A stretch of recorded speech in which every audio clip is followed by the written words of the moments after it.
Nah, kita memang menjadi penting untuk mendiskusikan soal pilkada Sabu Rejua ini, karena sepertinya hari-hari ini justru keberlanjutan penyelesaiannya semakin berakibat kepada situasi yang menurut saya justru mengarah kepada ketidakpastian ya.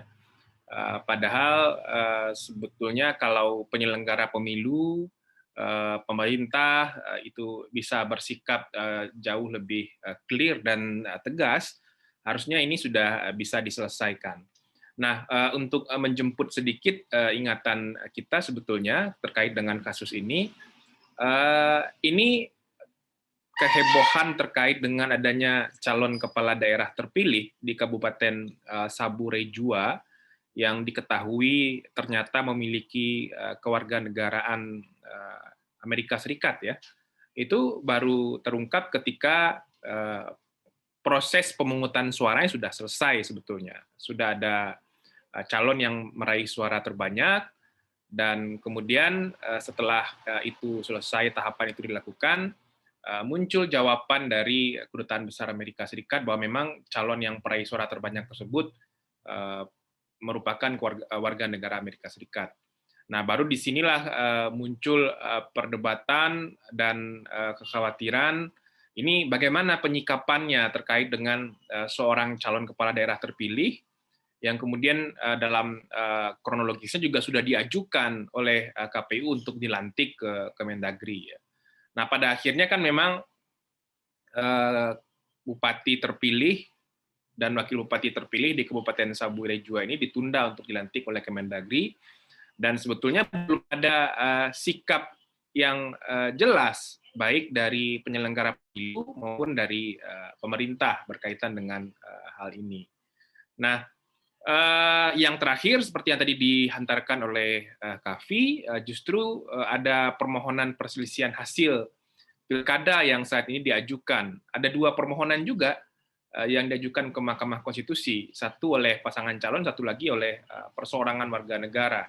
Dan permohonan ini diajukan setelah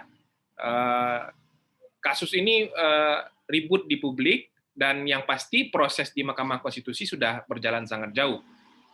Bahkan pada pekan ini itu hampir semua perkara yang diperiksa dengan menghadirkan ahli dan saksi itu sudah dijalankan. Nah, sikap pemerintah sebetulnya masih menunda ya pelantikan dari calon kepala daerah terpilih di Kabupaten Sabu Rejua. Nah, ini memang harus segera mendapatkan kepastian karena tentu saja sebuah rangkaian proses pilkada yang sudah dilaksanakan di Kabupaten Sabu Rejua yang melibatkan seluruh masyarakat di sana, pemilih di sana, mestinya segera mendapatkan kepastian berkaitan dengan kepala daerah terpilih yang tentu akan menjalankan agenda pemerintahan di kabupaten tersebut. Nah, satu catatan yang penting untuk disampaikan dan kita bisa melihat dalam 2 atau 3 pekan terakhir adalah ada semacam keraguan-raguan baik dari penyelenggara pemilu maupun dari pemerintah untuk menjawab persoalan kewarganegaraan dari calon kepala daerah terpilih ini.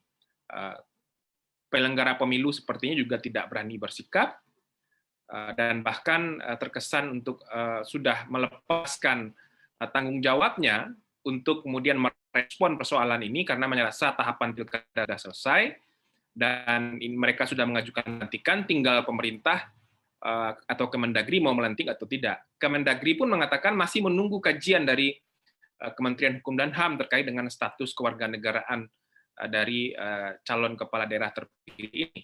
Dan Kemenkumham belum memberikan respon yang utuh sepanjang yang saya ikuti berkaitan dengan hal tersebut. Nah, tentu saja ini sangat disayangkan karena sikap tarik ulur semacam ini dan masing-masing lembaga merasa tidak mau mengambil tanggung jawab justru seolah-olah ingin melepaskan diri dari tanggung jawab yang mestinya mereka ambil untuk bersikap atas persoalan ini.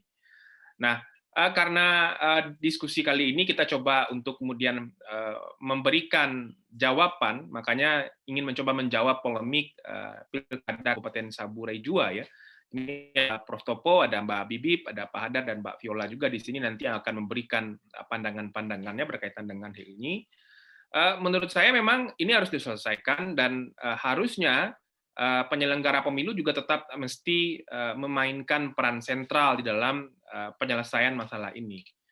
Nah, bagaimana situasinya ketika calon kepala daerah terpilih ternyata diketahui memiliki kewarganegaraan Amerika Serikat atau warga negara selain warga negara Indonesia. Dan tadi sudah dikatakan oleh Kahfi bahwa Indonesia tidak mengenal dui kewarganegaraan.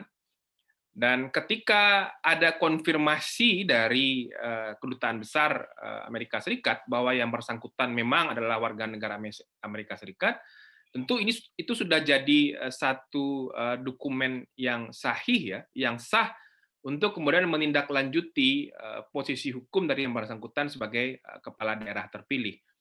Nah, jadi paling tidak sejauh ini sudah ada dua dokumen yang punya kekuatan hukum yang cukup kuat sebetulnya bagi KPU untuk merespon kembali penetapan calon terpilih yang sudah dilakukan terkait dengan calon kepala daerah yang ternyata adalah memiliki kewarganegaraan Amerika Serikat. Pertama, surat dari Kedutaan Besar Amerika Serikat yang memang menjawab bahwa yang bersangkutan adalah warga negara Amerika Serikat. Yang kedua, sudah ada rekomendasi Bawaslu juga yang mengatakan bahwa yang bersangkutan tidak bisa untuk dilantik. Nah, menurut saya ini soal proses perselisihan di MK-nya nanti Mbak Viola mungkin bisa mengelaborasi lebih jauh, atau nanti Mbak Bibip juga bisa mengelaborasi lebih jauh. Tapi menurut saya harusnya tidak perlu sampai ke Mahkamah Konstitusi karena itu sebuah proses yang sudah lewat. Karena kita tahu semua tahapan pilkada itu ada time frame waktunya yang jelas, ada batasan waktu yang jelas agar ada kepastian terhadap proses.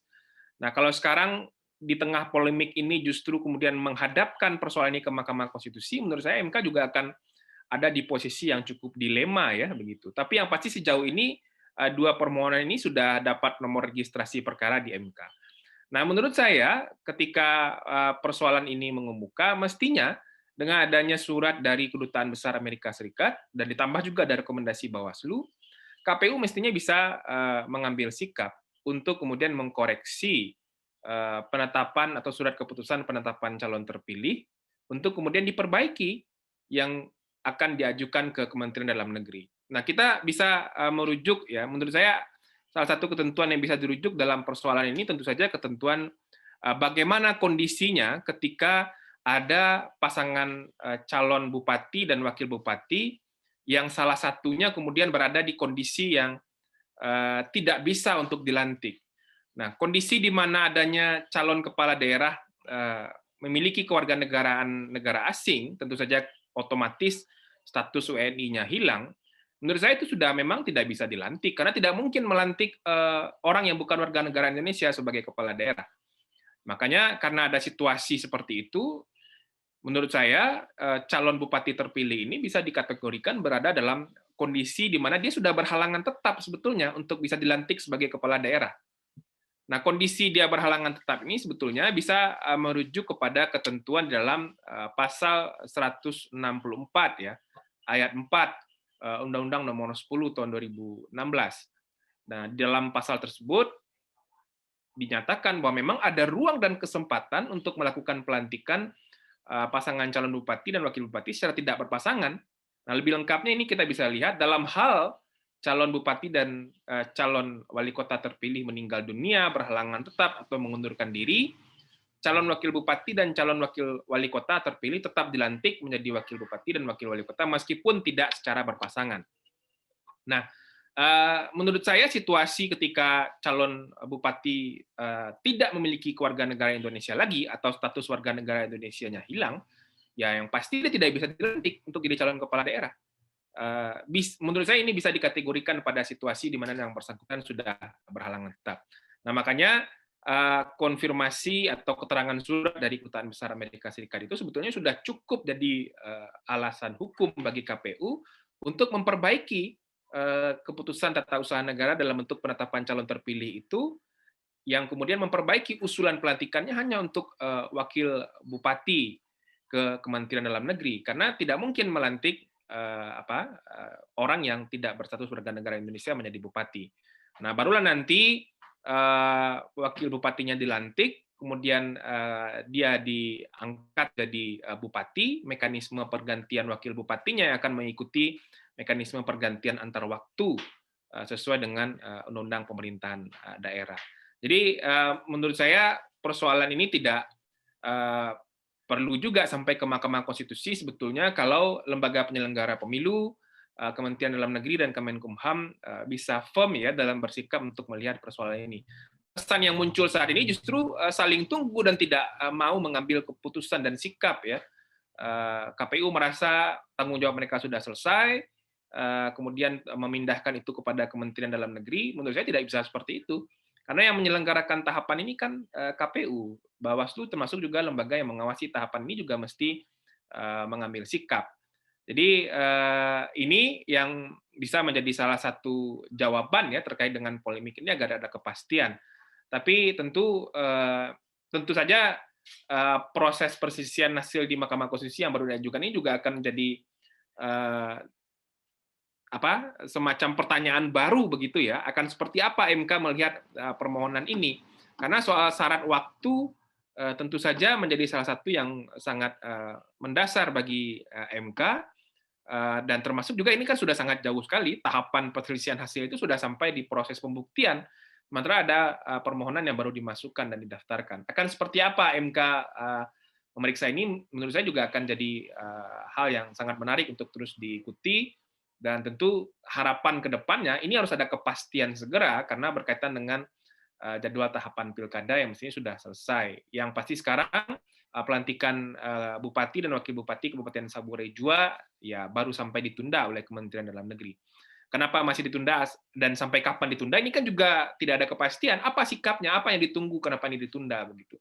Sementara tidak ada sikap yang jelas, tidak ada kepastian juga dari KPU untuk bersikap berkaitan dengan penetapan calon terpilih ini.